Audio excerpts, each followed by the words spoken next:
Hogstye.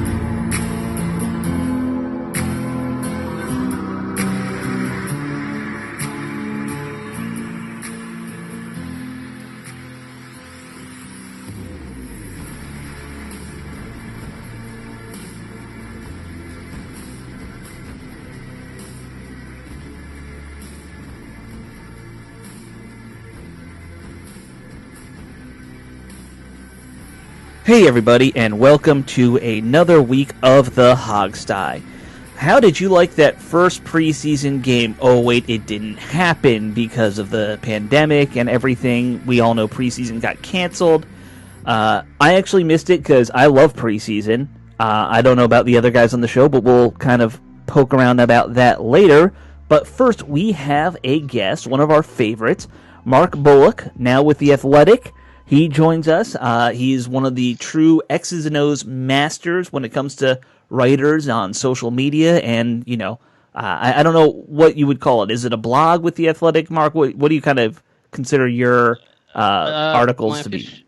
My official title is kind of just contributor. So I guess it's just articles for The Athletic. But yeah, just... articles, contributions to The Athletic. But really, one of the best... guys when it comes to breaking down terminology, play calling. You can just sit there and draw plays up based off of what you read coaches are writing or hear coaches say. One of the true masters of that whole world, which is amazing because you're from England, and I think it always throws people off. But Mark, welcome back to the show. I think you've probably... We've got to be past 10 times you've been on the show now, or maybe even past 20. I don't know. You're one of our most regular guys we love to go to. So welcome back. Yeah, thanks for having me. It's always fun, always a pleasure. Right, and right now at least we're doing the show at a time where you're not up at 3 a.m. So that's nice too, I'm sure. I was warned, Alex, that by Mark, I cannot do middle of the night this time. Right. Yeah. Mark said no more middle of the night stuff, which I understand. I love sleep too. It's nice to get a good night's rest. The biggest question, Mark, is whether you've cut your hair, because the last time we saw you, you had these long, flowing locks. You know, when you were playing, you had put a video out when you were playing with your dog in a backyard, and your hair was totally out of control. I can confirm I have not cut my hair yet, and we will see how long it takes. I might just let it grow, see how long it can actually get. Well, maybe you could always, go into doing some side work on all the various Middle Ages movies that always get shot around England with the long hair. That or the guitar, some Spinal Tap. Perhaps. Yeah, that would work too. Yeah. I've been able to actually get some hair movement whenever I've been rocking out some music. It's nice. The first for me. I've not been used to that. Some headbanging. The idea of Mark Bullock headbanging and his hair, flowing over his head just amuses me a great deal. Sure. Of course, we got Jamal on as well. Jamal, I hope you're doing good with everything going on. Everything good? I'm managing, man. You know what I'm saying? Life cool. is life. I don't know what that means anymore, but, we're out here trucking. Sure. I think we're all doing that. Rob, I think, is still asleep, so we decided to just get started with the recording. If he hops on, he hops on. But that's the full crew right now, just so the listeners know. But let's kind of get started, Mark. We wanted to have you on because with this new coaching staff, there's going to be a lot of changes. Specifically, we are leaving the West Coast system to, Air Coryell, and of course the 3-4-4-3 switch. But we really kind of want to have you on, and I'm going to start you off with just a big, broad, overarching question. With this new coaching staff, kind of what do you think are going to be some of the big things we see change, as layman viewers? What are some big differences that you think we'll see different in the offensive play this year? So that's a rather broad question, but yeah, sure. that is the overall thing I think we'll see most different is the amount of shifts and change in formation and moving guys around, and a lot of that is to do with personnel, because they had Steven Sims last year that they could do that kind of stuff with, but that he was kind of the only guy. Whereas now they've got Sims, obviously, they drafted Antonio Gibson. They had J.D. McKissick. They signed as a free agent. These are all backs with receiver skill sets, and so they can play around with different personnel groups and move guys around to try to create as many different formations and mismatches as possible. So I think that's something that Scott Turner did a lot of last year with the Panthers, because he had guys with that skill set like Christian McCaffrey and Curtis Samuel, that they could move those guys around, and 1 minute Samuel's a receiver and McCaffrey's in the backfield, and then they shift and Samuel's in the backfield and McCaffrey's as a receiver. So that's the kind of thing I think we'll see a lot pre-snap. Post-snap, it will be a lot of the concepts around the NFL are pretty similar, and a lot of teams run most of the same stuff in general. So in terms of actual concepts, they will be not too dissimilar. There will be some familiar things. They'll just be called different things. And potentially you'll see them try to take more shots down the field. Certainly against teams that like to play aggressive man coverage, the kind of philosophy of the Air Quail system is to attack down the field, and if you get your one-on-one matchup, your best guy is going to be better than their best guy, so give them a chance. So I think we'll possibly see a little bit more attacking down the field, but if you see teams happy to sit back in heavy zone coverages, then the offense is also all about checking it down to the back and trusting the back to pick up yards underneath. And a 7-yard gain from a check down to the back might feel like it's nothing because it's a pass, but if you were to hand the ball off to the back for a 7-yard run, you'd be over the moon. So I think they'd be just as happy taking the check downs underneath against zone coverage. Well, let's stop you right there and talk about downfield, because I've heard that too. And we have a quarterback who's got a huge, gigantic arm, and certainly he has at least one elite receiving threat.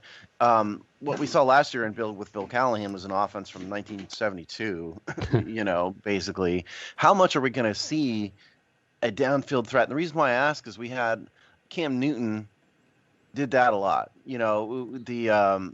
Especially before McCaffrey showed up, the offense was sort of let Cam run, go to Greg Olsen, or let's try a 40-yard fly pattern. Scott Turner's now the OC, and Turner was only the OC for like half a year there. Is that sort of the offense we're going to see here, you think? Sort of in a general sense? I don't think it's going to be quite that simple. I think the two passing-wise, the two things they're going to try to do is attack down the field with post routes and go routes and deep out routes, and try to manipulate safeties and attack the different types of coverages. Where if there's one deep safety in the middle of the field, then they'll try to pull him out the way with some receiver and open up a gap behind it for another receiver. Or if there's two deep safeties, then they'll have a receiver bend his route inside to cross the face of one and get in the gap between the two, and they'll try to attack down the field that way. The other thing is as I kind of mentioned earlier, they'll spread the offense out. They'll go with their couple of running backs and spread them out and try to create favorable matchups. And if you go empty, which Scott Turner likes to do a lot, with an empty backfield, that puts all 5 eligible receivers out to run routes, and you can move the running backs outside and try to put maybe Terry McLaurin or Steven Sims inside, and see if you can get them matched up on a linebacker where they're going to win quickly, and Haskins can get the ball out of his hands and let guys make plays after the catch. I think those will be the main two styles that you'll see from Turner in this offense. So Steve mentioned the whole Greg Olsen being a key part when they were in Carolina. And I mean, obviously we don't have a tight end near that caliber right now. Not that we didn't have training camp or preseason, so we really haven't seen what we have. We got a lot of question marks with that group. I mean, I think there's a lot of talk about Gibson kind of taking on a role heavy in the passing game. Do you think him as a running back kind of makes up for that? Like, can he kind of fill in that inside, bigger threat, that a tight end might take in? There's things that they can do with the passing game that can make up for the lack of tight end.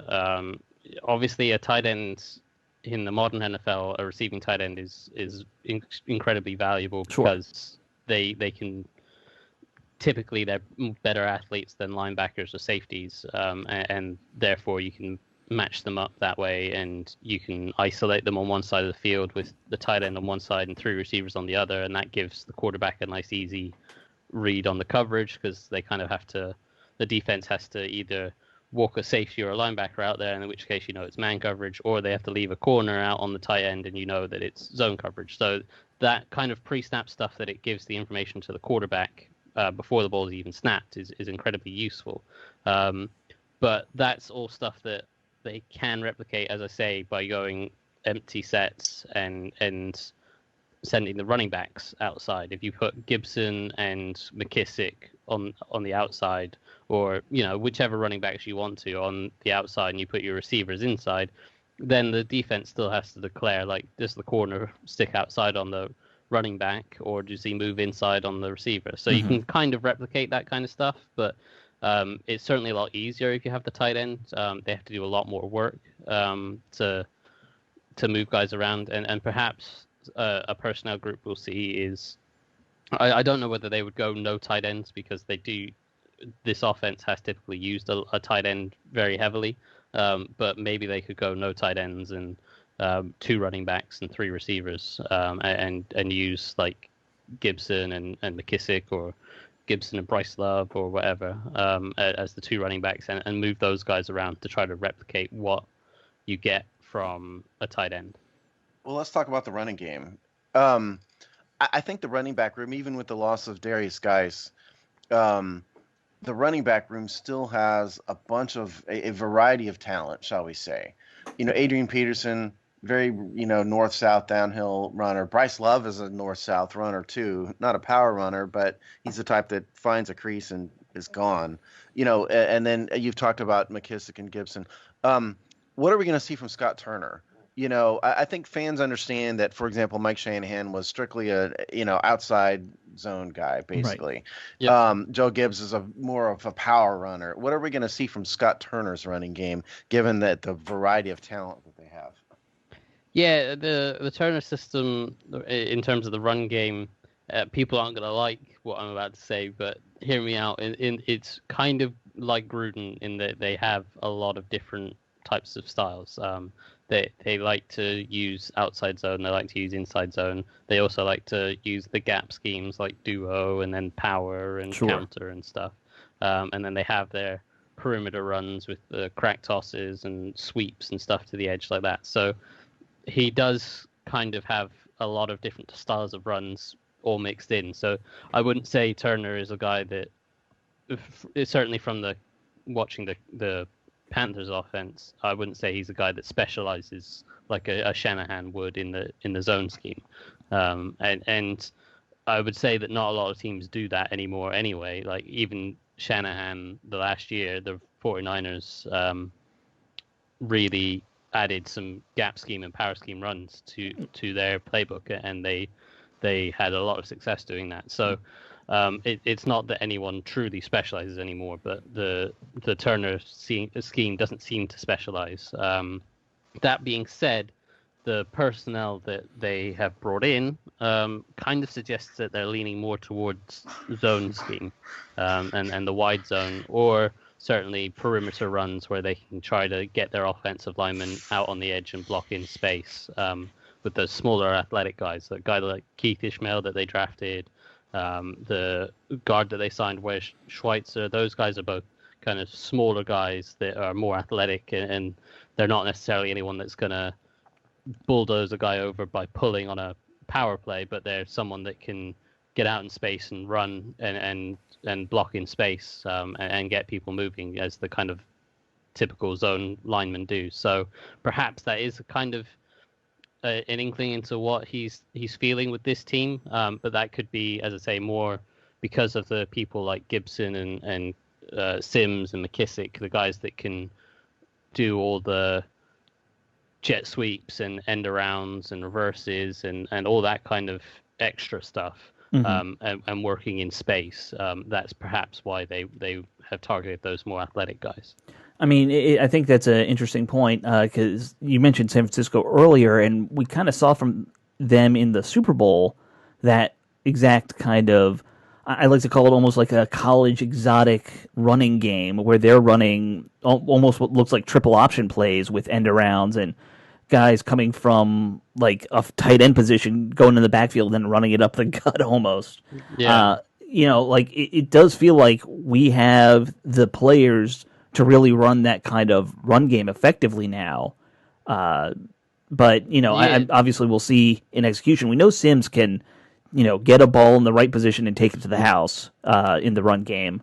I'm curious to see that with Gibson. My one concern, Mark, with Gibson, and you can tell me if I'm nuts or not, everything that I'm reading that the coaches are saying, it sounds like he's still more of a receiver in mindset than he's a runner. And I'm worried that transition is not a natural transition for some guys, and maybe he doesn't quite ever get to be what people think, which is going to be like a hybrid runner-receiver weapon. I don't know if that's him. He was really not a runner in college, even though he had some big runs. He only had something like 33 carries last year in college. Right, and I'm concerned about that. He was more of a slot receiver, but those 33 carries, he did average some ludicrous amount. I couldn't tell you off the top of my head what it is. I think it's like 11 yards a carry or something. Yeah, it was some ludicrous amount that he did average per carry. So he was explosive. And the main thing about Gibson is that, and to some extent, guys like McKissick and Sims, is that it's not about necessarily trying to get them the ball on your standard outside zone or inside zone or your power plays or whatever. It's more about trying to get them the ball in space and letting them make use of their athletic ability. Right. And that's why, as I say, the more athletic linemen that they've profiled and targeted could possibly suggest that they're looking at zone scheme stuff, but it could also suggest that they're wanting the guys that can get out in space and block in space on screens or sweeps and what have you.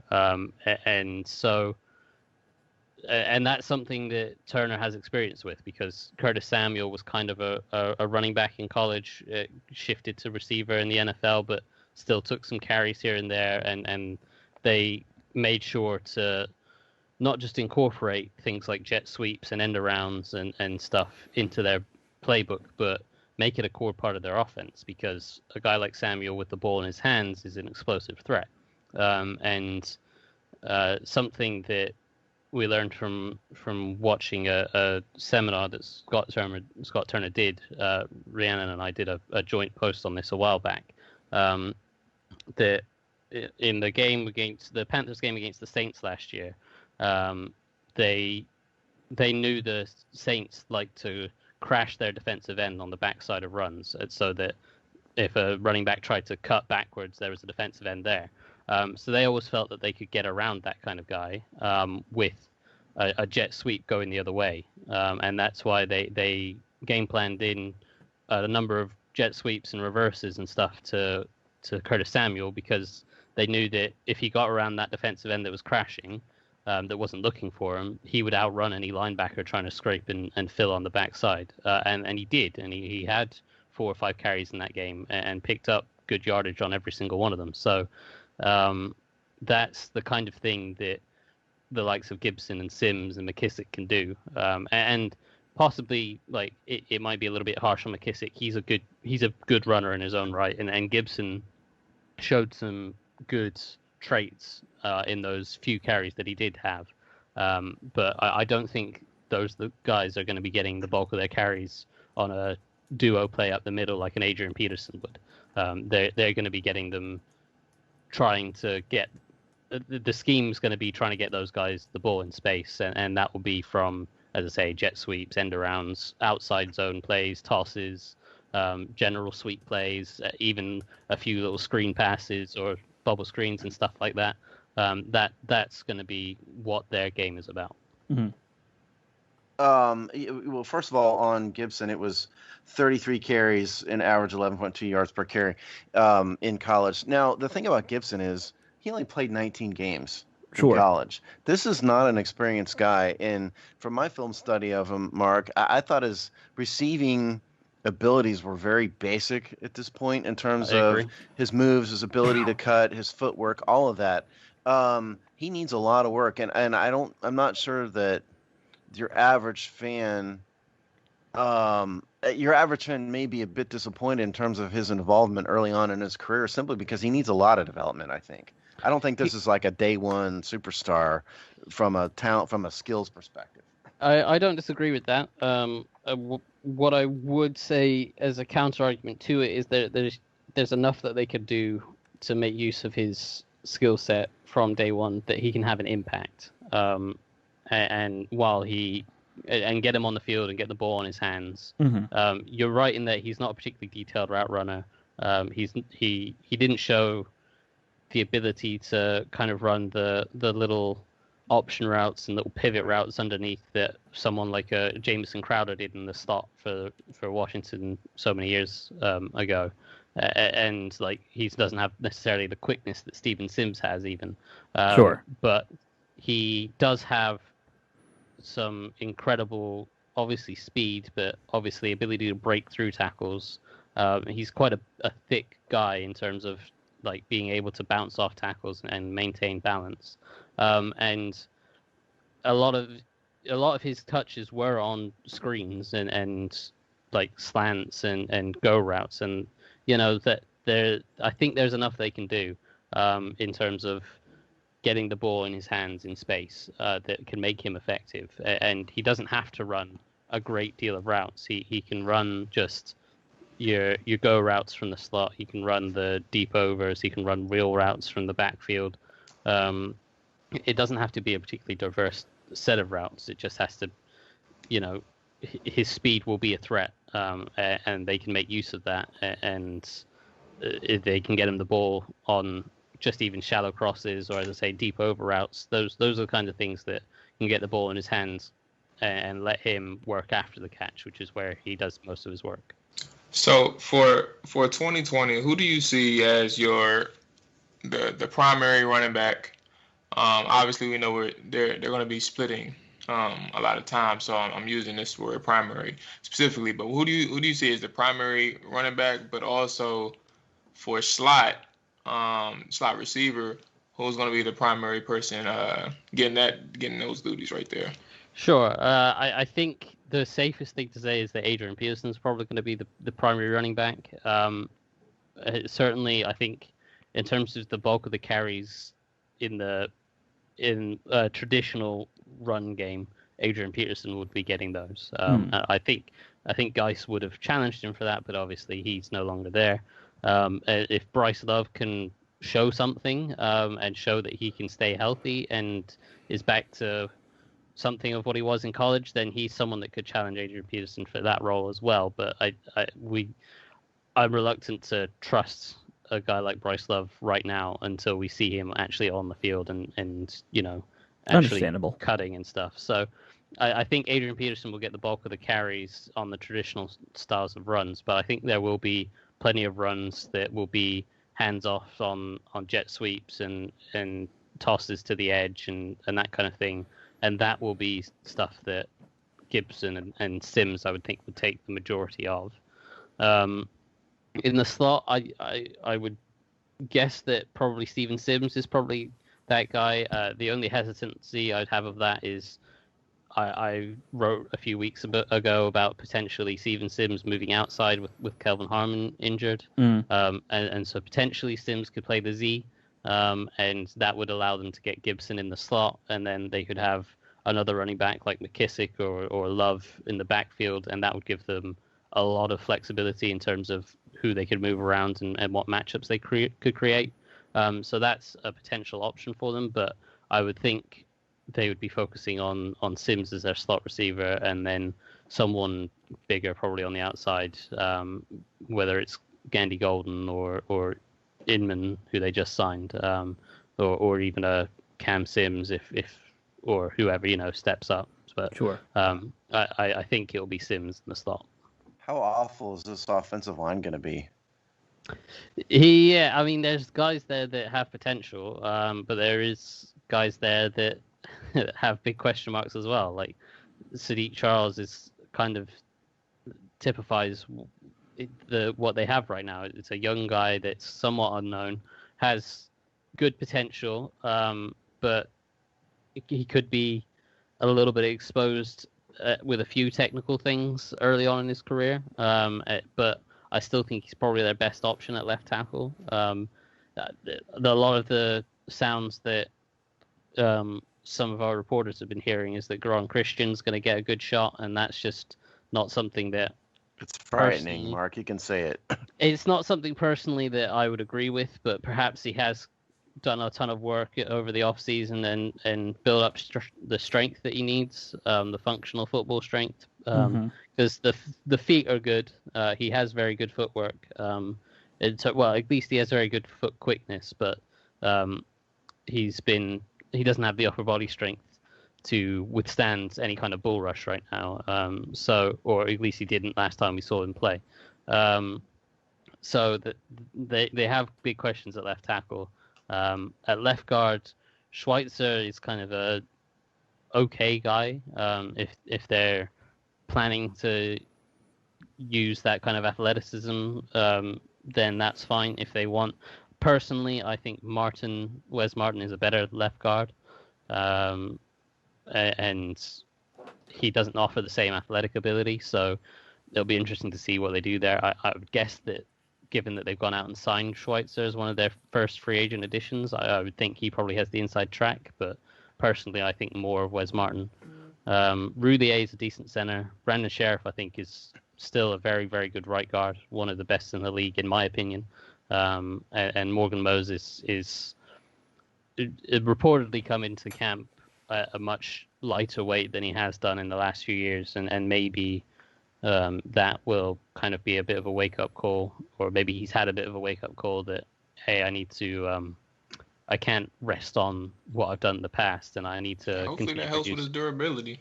And yeah, exactly. He has had issues with durability, and he seems to always be playing with an ankle sprain of some sort, and that can't be easy, especially for a guy of his size. So, but his performances in the last few years have been inconsistent, shall we say. Yeah, ankles and knees. Like, I feel like he had Yeah. 2 bad knees for the last 2 years. when I Yeah, watch him play. exactly. Yeah. He's been one of their more injured guys, but also played through those injuries. So he does deserve some credit for that. And he seems to be trying to take over from Trent Williams in terms of a leadership standpoint on that Right. offensive line. And so, I think he'll have the job. I don't think he's going to be replaced anytime soon, but I think he will be a little bit on notice because he was someone that, when he was given his contract, was one of the better right tackles in the league, but he hasn't played up to that since then. So he's someone that needs to see if he can get back to the level he once was, and then they'll be a little bit more secure on that right side. Yeah. Yeah, I don't mean to be too negative about the offensive line, but it's just that there's it could go either way. They do have guys with the potential, but there's also potential for total disaster. For sure. Depending on how it goes, and so it's just and it's frightening. that's where the misdirection stuff and what people might call gadget plays, but stuff like the jet sweeps and the reverses and any kind of RPOs and the being able to move the running backs around and go empty and go quick game, that kind of stuff can help out an offensive line that's struggling. And so there are things that they can do, and there's things that Turner has done with the Panthers in the last year that can help kind of negate an offensive line. But if they want to attack down the field as this offense is set up to do, then obviously they do need to be able to protect for a certain amount of time to give them the chance for those deeper routes to develop.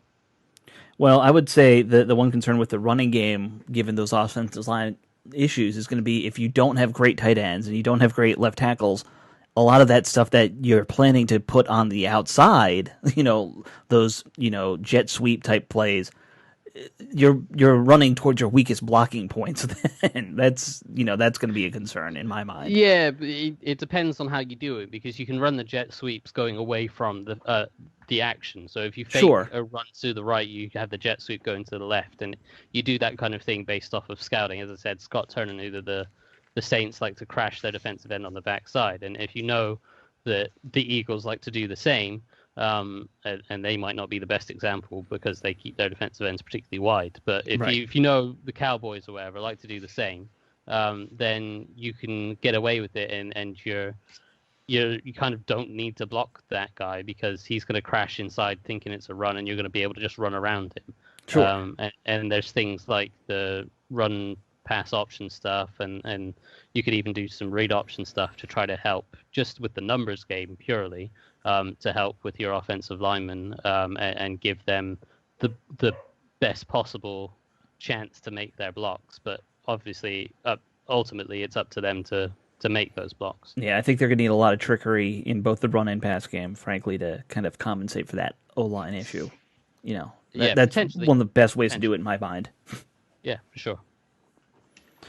Well, I think, Mark, we've kept you for the half hour we promised, so we didn't get to the defense this time, which is, all good. We'll have you back at some point. So I was like, September 11th is September 11th, September 13th?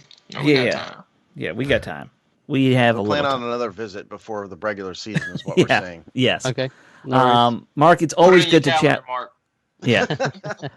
It's always demand, because you have no choice but to appear on our download show. Yeah, it's not like he doesn't work for a much more important company than we do, or have a. Hey, listen, folks. Mark's with The Athletic, and The Athletic is great. If you guys aren't subscribed to it, you should be. They've got the best coverage in the industry, I think. Nothing against John Keim and JP Finley and all that, but The Athletic is really, really good. So they're doing. Like we have a subscription that we signed up for our podcast, and it's been worth every penny. Oh yeah, absolutely. I'd say at least 2-3 really great articles a week on the Redskins that I always learn something valuable from. And I know you guys probably do more than that. I just only maybe have time to read 2 or 3 because my job is suddenly being a real job and not a fake job like it's been for 20 years. So. Okay. But the guys, I would say I was a fan of The Athletic before I was given a job there, and like the stuff that Ben's done recently is fantastic. Rhiannon's been doing a great job as well. So the people that we have there, and obviously a subscription isn't just covering you for football and just for Washington. Like, it gives you the access to the whole site. So if you wanted to know about the 49ers run game, they've got people talking about that, and so if you want to know about the Nationals, the baseball team, we got people covering that. So we should also mention 2020 World Series champion Los Angeles Dodgers, for example. we should also mention, Mark, that you're also doing breakdowns of the Ravens too, right? And yes, I have started contributing to the Ravens stuff as well, the Baltimore site. So we'll see how exactly that plays out during the season, but I am down to do some of that, yes. So if you're one of those Skins fans and have the Ravens as your AFC team, which I think that's a thing that people still do. I don't know. Really? I don't know. I think some people do that. They have an NFC and an AFC team. Right. If you're one of those people, read some of Mark's stuff there, because it's going to be a lot of fun breakdowns of Lamar Jackson, I bet. That is a lot of fun, yes. Yeah, I'm assuming very different from Dwayne Haskins, stature versus mobility. Yeah, it's a lot of fun and a lot of memories of 2012. So sure. Yes, it's very very fun for me. I do find it funny how on that people somehow think that every time a guy like Lamar Jackson comes along, he's the first guy to run the read option like this. I'm like, no, RG3 did it. Cam Newton did. Like, you can just go back through it. Like, a bunch of people have done this now. Yeah. Yeah, but, I mean, it's not a necessarily new system that they've got in place. No, but I feel like a lot of fans somehow forget that and always think it's the newest thing. Well, they might not have seen it before. Or, Lamar Jackson and the Ravens are running it to a pretty high level that not every team has done before. So Sure. I can understand some of it, but yeah, you're right. It isn't necessarily new stuff. It looks very similar to the 2012 Redskins in my mind. So Yep. yeah, it very much is. yeah. Mark, always good having you on. Thanks for coming on, and get a haircut, hippie. All right, later, Mark. Thanks, guys. All right, guys, great to have Mark on the show, and we got a jam-packed second half for the listeners, so I want to hop right into some of these stories that came out this week. The first one is about Alex Smith's health, and Steve, I'm going to leave it to you with the details. I understand he's off the PUP, is that right? That's the big thing? Yeah, now we're recording this on Sunday morning. Right. Last night, meaning Saturday night, John Keim originally broke the story that the Redskins will put Alex Smith back on the active list. We haven't gotten a press release about it yet as we record this, but we will. His wife put out a little video of his family like spraying him with champagne because he's made it back. So we're working on the assumption that by the time you listen to this, he will officially be back on the active roster. So first of all, congratulations to Alex Smith. It truly is one of the most amazing sports stories I've ever heard. If you haven't watched the E360 documentary, he truly, at one point, they were worried about him losing his life. Yeah. And it was always a fear that he was going to lose his leg. And even if he didn't, he'd never walk normally again. The fact that this man has gotten back to NFL playing shape says a ton about the quality of his character, his perseverance, his mental toughness. It's truly, truly amazing that he's back. Unbelievable. I hope he gets a chance to play. I mean, outside of Dwayne Haskins and all that stuff, just generally speaking, I really hope he gets a chance to play NFL football again. So the bigger question, of course, is now what do we do? Sure. In the quarterback room. I think that's a great question. I'm going to ask Jamal first. Jamal, what would you do if what's our quarterback coach's name? It's Ken Zampese? Zampese. Yeah. Ken Zampese, which is Ernie's son. Right. What if you somehow your mind is shoved into Zampese's head? What are you doing?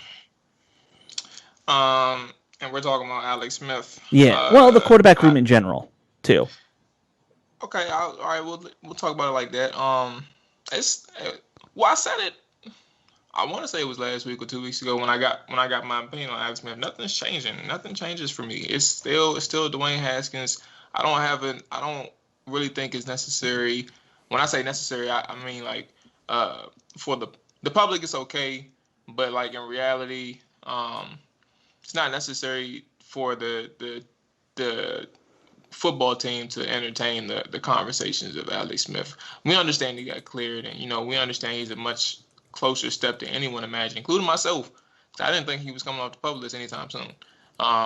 Including myself, that it's just something that you didn't see coming, and his goals and expectations is much more realistic than what we imagine. I don't think that he has a long way to go. Like they have to see him in situations where he's I hate to say it like this, but I don't know if there's any other word. He has to put himself in situations where he seems compromised. And how does he react in terms of his body? And we don't know that yet. Coaches have to see that. And the pads come on this week, so obviously he's going to be playing ball. So me personally, is nothing that's changed. Dwayne Haskins is still number one. Smith is coming in at number 3. And in order for Smith to see the field or even be a backup to Haskins, he's gonna have to first beat out Kyle Allen, and that's where they go from here. That's an interesting perspective. I hadn't really considered. Well, Smith's your number 3 off the bat, but I think it's fair. Yeah, like the situation he's coming off of, he is no way he comes in at the number 2. And yes, sure, he knows that he may know Kyle Allen was there, but right. He may have a heads up in terms of experience than any other one, but like for a person coming off the significant type of injury that he was, why on earth would they put him at number 2 and say, all right, you're going to lead the backups? No, you gotta first beat out the backup, and then worry about backing up the starter. So he has a little ways to go. Yeah, listen, I think the competition is for the number 2 spot, as Jamal said. I think Ron Rivera, all praise to Alex Smith for getting to where he is. But if I were Ron Rivera, I'd also be just bluntly honest with him and say, look, this team had to move on. It has to be Dwayne Haskins. He is the future here. Mm-hmm. We will let you compete, but the truth of the matter is Dwayne Haskins is in the driver's seat until such time as he proves he's not anymore. I think I'd almost be tempted to try and trade Alex if that's even possible. If some team goes, all of a sudden becomes quarterback deficient due to injuries or whatever, I'd almost be tempted to trade him just to give him the opportunity to play and compete, because this just isn't a team that's going to happen, at barring injury. Yeah, barring an injury or something like that. And Yeah. I mean, but injuries happen. We do know that, and so it's not outside the realm of possibility. I mean, I think we're all in kind of agreement here that it's got to be Dwayne's team. It just, the way you're building, you have to build that way. You can't rely on a 37-year-old coming off an injury to be he's not going to be here long term. He just won't. Alex Smith maybe has 1-2 good seasons left in him if he's lucky, including this year in that number. So I just don't think you can do much with that as a head coach. But that said, we all know Smith is one of the smartest guys in the NFL when it comes to probably, smarter than most head coaches when it comes to playing the quarterback position at this point. We know he's a very good team leader. He's been a great locker room presence. We know he has helped Haskins. I mean, how could you not want him in that quarterback room every week just saying, all right, see this that the guy's doing on the film? That's what you're watching for, and that means you can exploit X, Y, Z. He's that guy who can pick all that stuff up faster than probably anybody else. So he's going to be invaluable in that respect, regardless of what his official position is in terms of depth chart. I mean, the guy who it affects the most is probably Steven Montez. Mm-hmm. Now there's no chance that Montez is going to be on the active roster. Oh, no. I think there was probably a shot at it if he really performed well in training camp and whatnot, for them to keep him on the active. But now that's just not. Now he's a practice squad guy at best. Yeah, for sure. Which is fine. I mean, he's an undrafted quarterback. What does he expect to happen? You got to be realistic. Right. But realistically, they're not keeping 4 quarterbacks. No.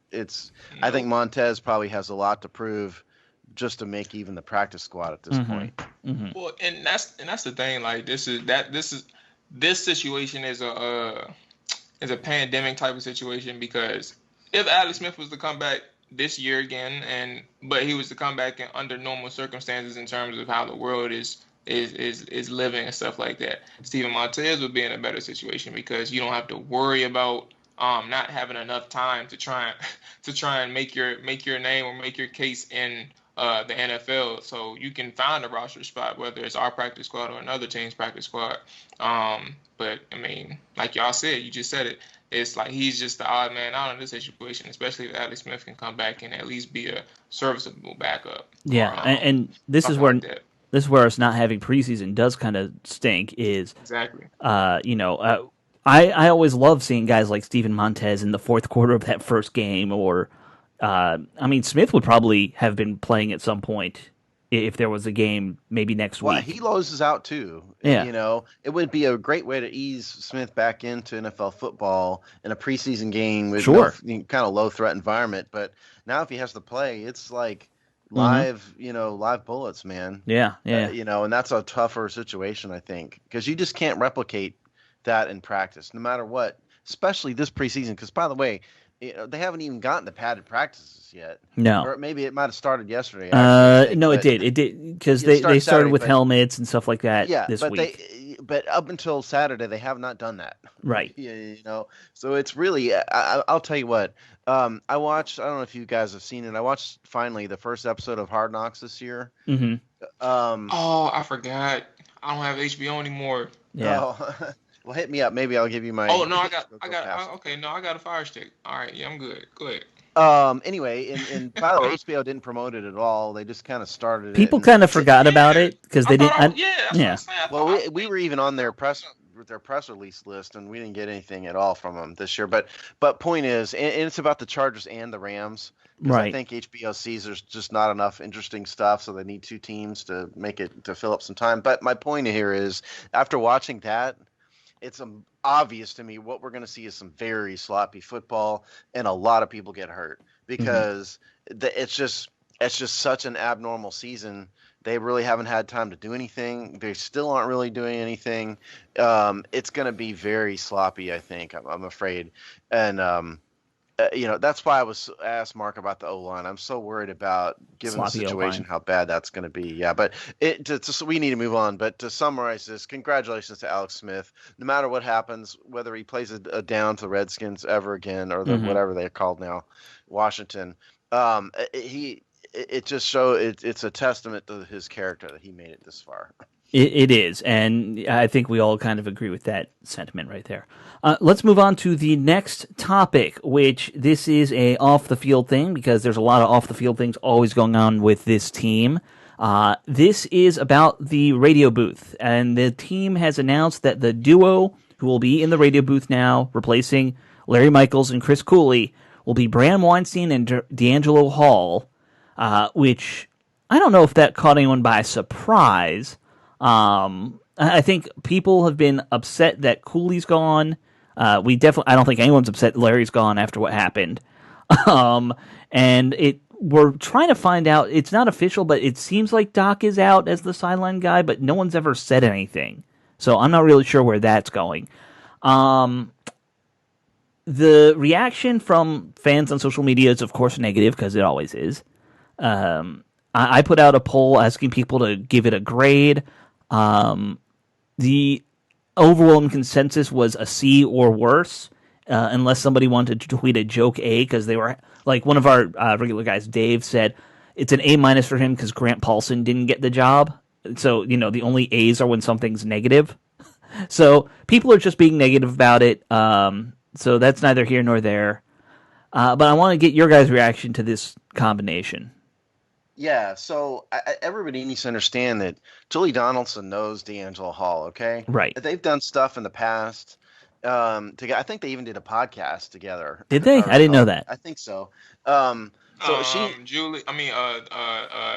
did a podcast with Aaron from NBC4. Aaron. You're right. I'm wrong. I forgot her name. But I forgot her name. Yeah. You're right. I'm wrong about that. But Julie Donaldson, I know, has been around D'Angelo Hall. She knows him. Yeah. It's probably that she's just more comfortable with Hall than Cooley. Oh, she did the post and pregame show with. That's what you're thinking of. They did TV together. Yeah. Okay. So I was right about it. Generally, I was wrong about the format specifically. Right. So she's probably just more comfortable with him. And the other thing, the Redskins or the Washington they're just trying to clean house after the whole scandal and everything. I'm not saying Cooley was caught up in any of that, because there was no allegations of that. But no. And by the way, they're just generally they're cleaning house, and it's just kind of a fresh start for the front office, I think. And let me just put out that Donaldson tweeted out that the decision to move on from Cooley was made before she got there.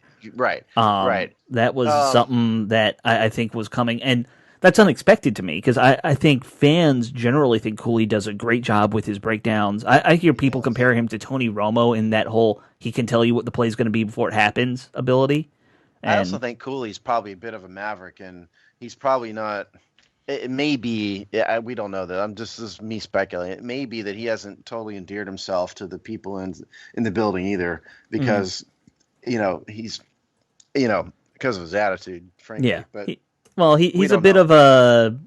He's a bit of a maverick. Yeah, that's fair. He's kind of a wild card, I guess. Is a better goofy. way to say it. He can be goofy. Yeah. He's got the weird artistic side where he's got the pottery studio that he's always making pottery.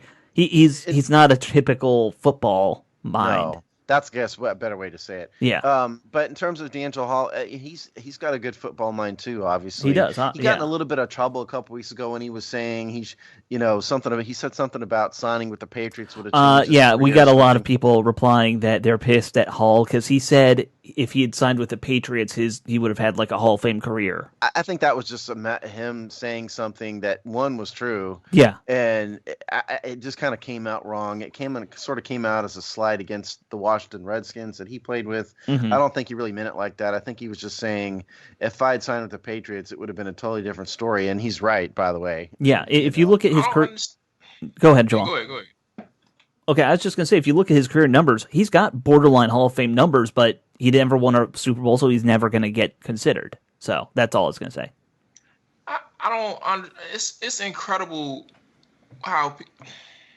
It's just another social media thing. I just don't respect it because it's how do you not understand what he's saying? It's clear cut. Like he's simply saying the fact that if he had an opportunity to have more experience with or experience like winning championships or the opportunity to consistently be in a title run or title contender team over taking money, he understands that he would have loved to see that experience. He had an offer and he chose staying here and taking more money versus having the opportunity to be part of a team that is literally every single year in the title contention for a championship. And I mean, people have regrets, and it's not like a significant regret. It's like, all right, I wish I could have experienced this in my career. I think what is wrong with being open? And people take that Skins fans took that as a disrespectful sign. Like, no, like you got to understand it. Your team has been terrible the entire time D'Angelo Hall's been here. Right. What is wrong with that? He wasn't saying, "Gee, Washington really sucked," and I'm hated the fact that they signed here.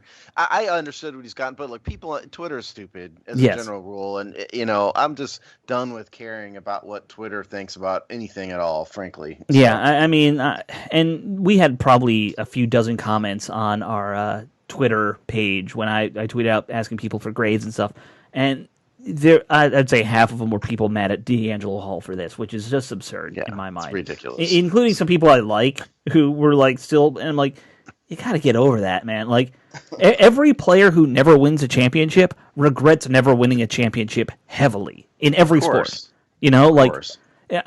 Dan Marino probably, has had the greatest post-career life ever, and you don't think that eats at him every night before he goes to sleep? Mike Bullock was on ESPN Radio for 20 years, just retired last month. But congratulations to him, by the way. ESPN was stupid for letting him go in favor of the likes of Keyshawn Johnson. Well, and Mike and Mike, I couldn't stand it, but it was easily their most successful show in the last decade. Yeah, and I wasn't a huge Greenberg fan, but Mike Bullock was really good. But the point is, what I was trying to say was Golick routinely talked about that, how he said he never went to Super Bowls, even though he was a star at ESPN. He never went to the Super Bowl because it was too painful because he never made it, and that's all D'Angelo Hall was saying. So everybody needs to just get over it. Right. Okay. Get over it and move on. He wasn't dissing the Redskins or Washington or anything. Steve has said the Redskins. So I just threw an alley-oop. I just said the team formerly known as the Redskins. Formerly known as the Redskins. All right. I have one last point on this issue, and that really is that I think Hall's going to be a fine option as a color guy for the games. And, when it comes to play-by-play, Bram, perfectly safe pick, like he's got a good voice. That all you need is a decent voice, and can you get the down and distance right? Because it's not that hard to do play-by-play other than that. Bram Weinstein, fine, whatever. He doesn't excite me or insult me. Either way. I saw a lot of people saying they should have made some like bolder choices. That's not what's going to happen. I was kind of rooting for Chick Hernandez. Oh, I was too. I love Chick. That's whatever. It's fine. Everyone I know who's worked with Chick, and that's people behind the scenes, say he's the nicest guy they've ever worked with, and so I feel bad honestly, for him. I don't even listen to the radio broadcast very much, being in Texas, so it just doesn't really.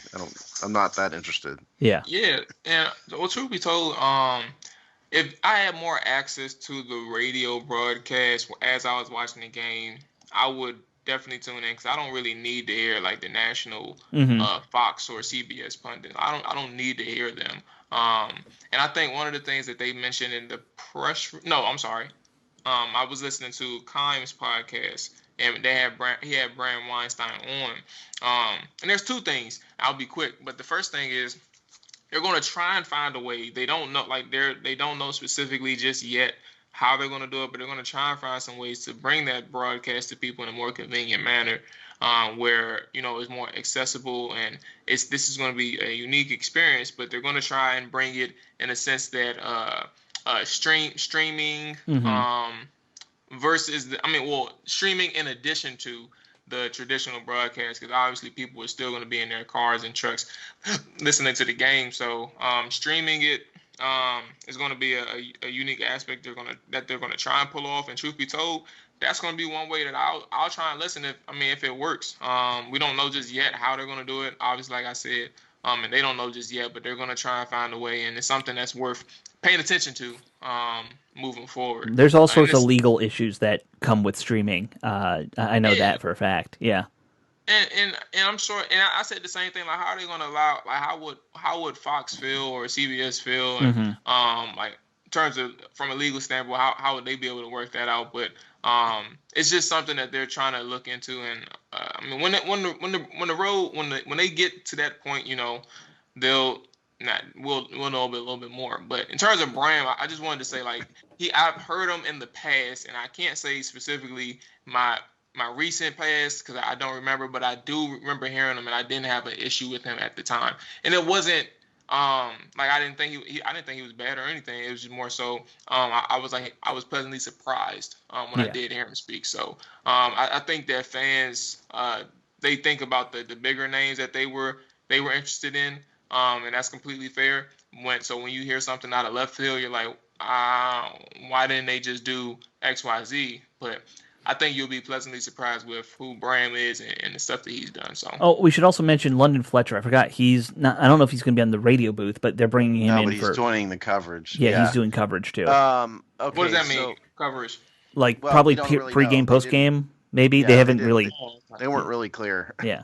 They just said London Fletcher's joining the team or something like that. Okay, so number one, as the how it works in the NFL is the NFL owns and holds the television rights broadcast. Right. The teams own and hold the radio broadcast. So from a legal perspective, they can broadcast and they could stream the radio. They just can't attach video to it. So they could take, the radio broadcast team and like stream it from their website if they want and stay out of legal trouble. Mm-hmm. What I have tried to do in the past, and it's never worked out, is I've tried to sync up the radio to the television. Oh, yeah. It's always 30 seconds off. We've all done it. The problem is the radio is ahead of television. Right. So I can get it. If it was the other way around, it would work. But I've never been able to get it synced right. But anyway, we need to move on from this too. But point is, D. Hall will be fine, I promise.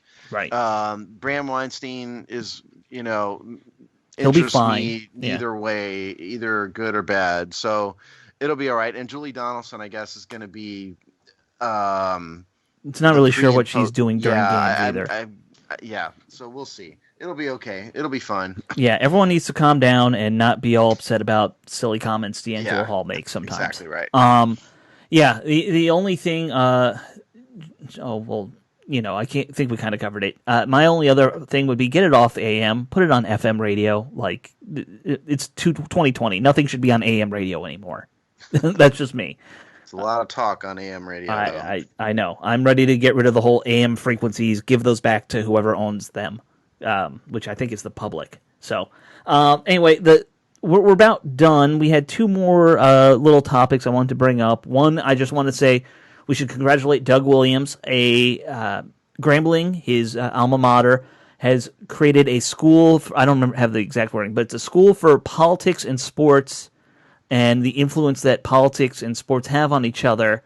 Grambling's opening this school on their campus, and they're naming it after Doug Williams, which, Doug is very deserving of everything he gets, in my mind. Absolutely. So, great for him. That's very cool. I don't know if it means he gets a whole building, but maybe an annex. I'm really not sure how big that part is. Couple classrooms with his picture in front of him. I don't know. Depends on how much money he's donated to the school. That's also true. Donating money gets your name on a lot of things, right? Yeah. Oh yeah. There were some more stories. Not a lot of updates about the whole Dan Snyder lawsuit that came up. We know that he's suing a company in India. I think we talked about that last week. And then there's some other suing an Indian company, right? with a lawsuit in India, and the stuff you've heard about that is U.S. based are just discovery motions Right. in support of the main Indian lawsuit. Right.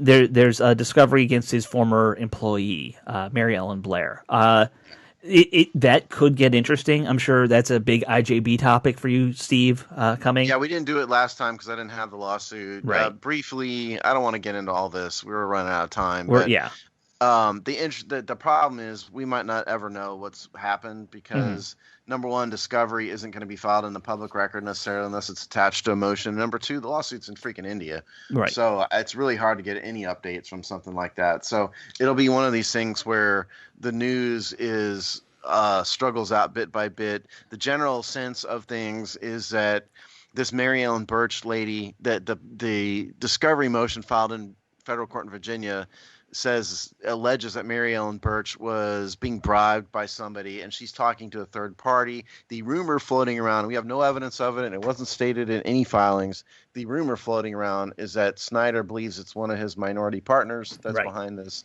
Who knows?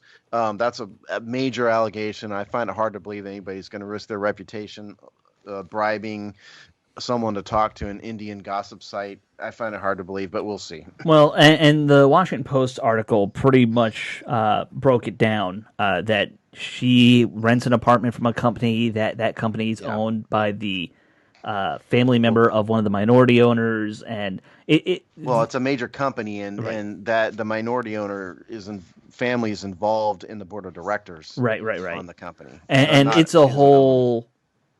Basically, everyone thinks there's a civil war going on between the ownership, and I don't think I did a big breakdown of the lawsuit. Go to our website if you want to see it. Right.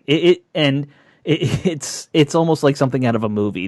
What's going on there? It definitely is. It's out of like an episode of a bad, network drama. Right. Is what it is. Yeah. But other than that, I think that kind of covers everything that's gone on this week for the Washington football team. I'm going to screw that up a bunch of times.